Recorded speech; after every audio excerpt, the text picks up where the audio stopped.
Roughly 25% of the home buyers out there are shopping for their first time. A residential contract has a ton of moving parts and lots of timeline items that must be adhered to, otherwise you'll just get lost in the mix-up.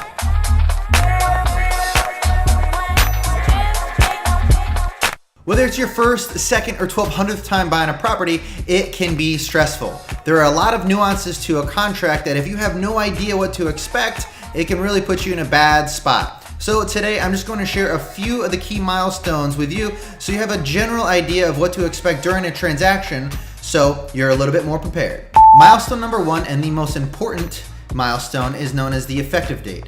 This is the date when the last signature or initial was received by the buyer or seller on the contract, hence creating a fully executed contract. Now, this date is used throughout the contract for any other timeline item that is outlined within the contract. Milestone number 2 is going to be the inspection period. This is a previously agreed upon amount of days after the effective date where the buyer has his or her right to conduct due diligence. This time is also when the buyer determines if the property is in acceptable condition to either proceed, ask for repairs, concessions, or cancel the contract. If the contract is contingent on financing, the next milestone will be the appraisal.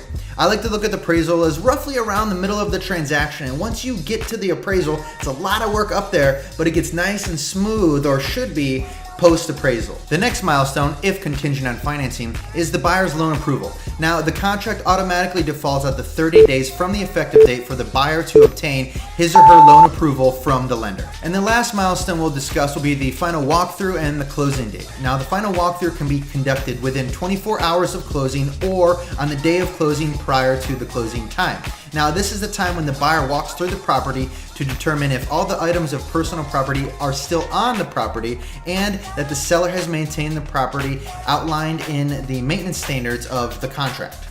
Now, please keep in mind that these are just some of the main milestones throughout the contract. There's a lot of other moving parts that I did not discuss, but this handy dandy buyer's guide here outlines it for you, and I'm going to include it as a link below. It's easy to become overwhelmed with all the moving parts to a contract. So that's why it's really important to work with an experienced real estate agent and to do some homework prior to going into the process.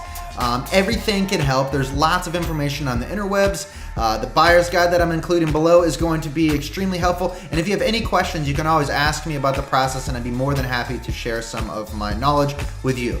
So with that being said, I'm going to close out today's video. I appreciate you guys for watching. Hope you learned something. If you have any questions, comment below. Other than that, I'll see you next Monday.